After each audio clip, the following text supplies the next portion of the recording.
ما شاء الله تبارك الله على شكل العيش بتاعنا النهاردة. ده العيش الفلاحي او الكماج او البكاكين او زي ما بتسموه عندكم، انما النهاردة هنعمله بطريقة سهلة وبسيطة جدا جدا. وهقول لكم طبعا على اهم الحاجات اللي هتخليه ينجح معاكي ويدينا الشكل الجميل ده. هتشوفي طبعا كل الخطوات واحدة واحدة كده بالراحة، مش ان المقادير معاكي او المكونات معاكي يبقى انتي كده الوصفة كلها معاكي تمام، لا طبعا في حاجات وتريكات بتبان في الفيديو اثناء ما احنا كده بنشتغل، هنبدأ نشرح مع بعض. شايفين الجمال؟ حاجة ما شاء الله في منتهى الجمال والعظمة. عيش يتاكل حاف فعلا حرفيا، يكفي ريحته يا جماعة. انا عايزاكم بس تجربوه مرة، وجربي في كيلو واحد من الدقيق. اللي اول مرة يشوفني، انا سمية من مطبخ مصر. النهاردة ان شاء الله يشرفني جدا جدا اشتراككم وانضمامكم في القناة. وطبعا اتمنى كل اللي يدخل ويشوف الفيديو يدعمني ويقف جنب القناة ويعطينا لايك كده جميل ويدينا كومنت جميل. بعد الصلاة والسلام على رسول الله هنبدأ الفيديو. في الاول كده انا هجيب طاسة او هجيب حاجة تتحط على النار، حلة صغيرة، كسرولة، اي حاجة عندك. هتحطي فيها كوباية من المية وهتحطي 3 معالق من الدقيق. هتقلبيهم الاول كده على البارد زي ما احنا شايفين كده، تقليب سريع كده لغاية ما يبقاش فيهم اي تكتلات. لو حاسة فيه تكتلات ممكن تصفيهم. وصلتي لمرحلة ان مفيش تكتلات، هتبدأي بقى ان انت ترفعيه على النار وتبدأي ان انت تسويه. دي كده العجينة السحرية اللي احنا هندخلها يعني في الكماج بتاعنا. دي بحطها في كل المعجنات، بتخلي المعجنات طرية معايا وتفضل يعني اكتر وقت ممكن وهي بالطراوة بتاعتها. ممكن تستغني عن الخطوة دي، بس انا بصراحة ما بقدرش استغنى عنها في اي عيش انا بعمله. تقليب كده مستمر على النار، هي مش هتاخد منك دقايق ان شاء الله وبتكون خلاص اتطبخت واستوت. تمام كده. تعرفي امتى بقى ان هي استوت؟ لما تلاقيها بدأت تسيب يعني الطاسة ومش بتلزق فيها كده وبدأت تسيب مكانها، تمام. يبقى كده كله تمام. نبدأ بقى نحطها في بولة او في حاجة ونسيبها كده تبرد. بعد كده بقى انا هشتغل النهاردة في العجان. لو حابة تعجني بايدك طبعا مفيش مشكلة. هحط كوبايتين من اللبن الحليب ويكونوا دافيين. ادي كده كوبايتين دلوقتي لبن دافي، وهحط عليهم معلقة من الخميرة. طبعا خميرة فورية وانا متأكدة منها، لان انا بجيب العلبة على بعضها وبعينها في التلاجة وبستعملها كده لغاية ما تخلص. عندي معلقة من اللبن البودر، وهحط معلقتين من السمسم. طبعا السمسم اختياري، ولكن هو قيمته الغذائية عالية وفي نفس الوقت بيبقى حلو جدا مع المعجنات. معلقة اللبن البودر هي كمان اختياري، ولكن بتفرق في اللون. هنحط كمان معلقتين من السكر. هنقلب كل المكونات دي مع بعضها، اللي هو الاتنين اللبن، معلقة اللبن البودر، معلقتين السكر، معلقة الخميرة، وكمان معلقتين السمسم. اللبن كان معانا دافي فاتر، مش سخن قوي ومش بارد من التلاجة. هحط كمان كوباية مية، ويبقى احنا كده دلوقتي حطينا 3 كوبايات من السوائل. طبعا لو عندك زبادي ممكن تستبدلي بكوباية لبن. لو ما عندكيش كل الكمية لبن، خلي نصها مية ونصها لبن، انما طبعا هو ما بينفعش بالمية. فكده انت قدامك الخيارات، هما 3 كوبايات من السوائل تعمليهم ميكس بين اللبن والمية والزبادي، او لبن وزبادي، او لبن ومية زي ما احنا شايفين كده. انا هحط 1.5 كيلو من الدقيق، مش كيلو واحد. انا هعمل النهاردة 1.5 كيلو من الدقيق. هبدأ احط بقى الدقيق على كل المكونات دي وابدأ اشغل العجان بتاعي كده.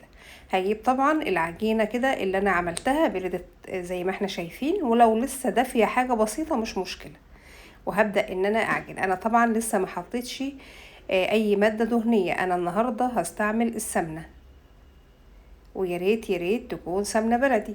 وممكن بدل السمنة استعمل الزبدة، انما ما تنفعش بالزيت. فانا هحط كده الاول شوية مية كمان. انا طبعا ما حطيتش غير 3 كوبايات بس، علشان انا مش عايزة العجينة تبقى يعني طرية قوي معايا. هي انا لما ازود كده شوية مية بشوية مية افضل.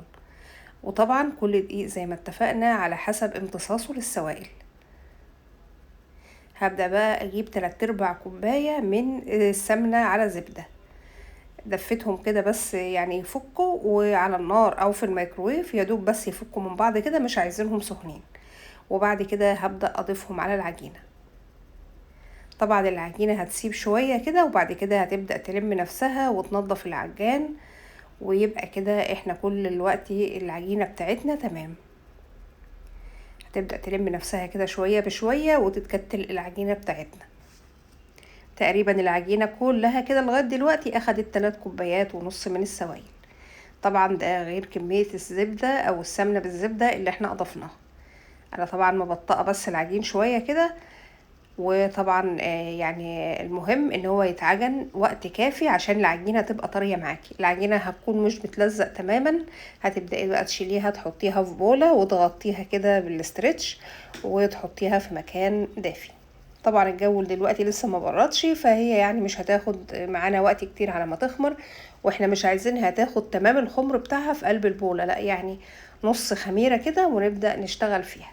كل ما الخميرة زادت في المعجنات كل ما النتيجة ما كانتش احسن حاجة.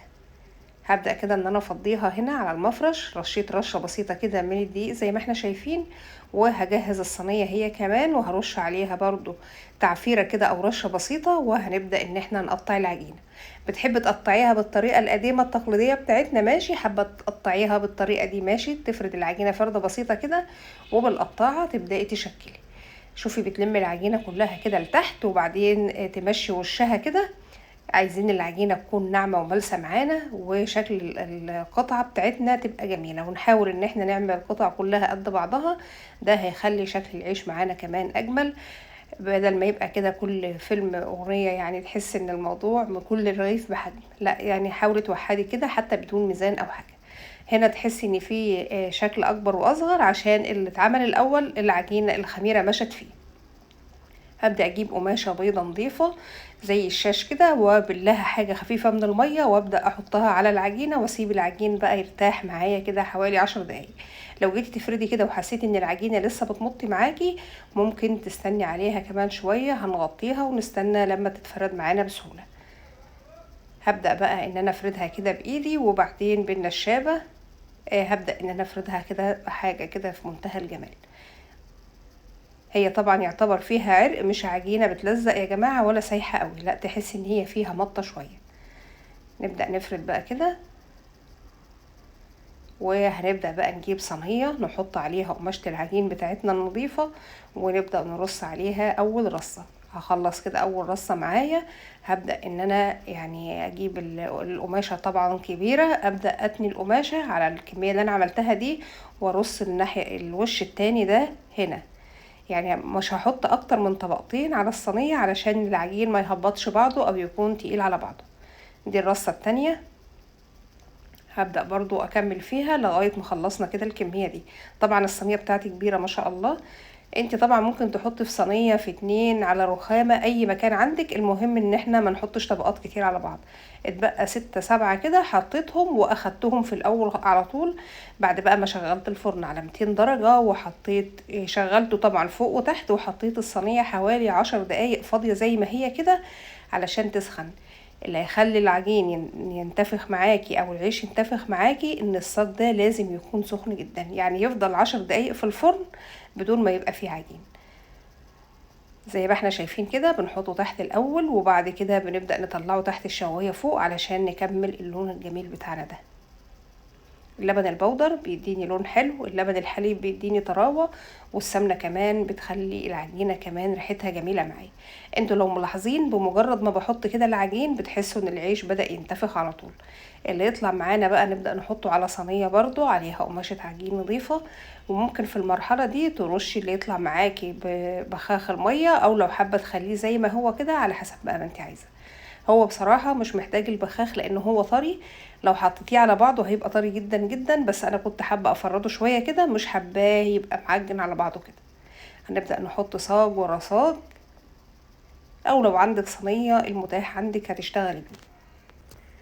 الحاجات المهمة بقى اللي احنا طلعنا بيها من الفيديو بتاع النهاردة ده المكونات. لو كترتي السمنة عن ال3/4 كوباية في الكمية دي، يعني الكيلو دي حوالي نص كوباية من السمنة او السمنة على الزبدة. لو كترنا كل ما بتكتري المادة الدهنية ما ينتفخش معاكي تماما. نستفيد كمان ان اللبن او اللبن البودر بيدي لون للعجين في منتهى الجمال. طبعا نسيت اقول لكم ان انا حاطه في الدقيق معلقه صغيره من الملح. ودي انا طبعا كل المكونات هكتبها في صندوق الوصف، ويا ريت محدش ينسى حكايه الملح لان انا نسيت اقولها لكم في الاول.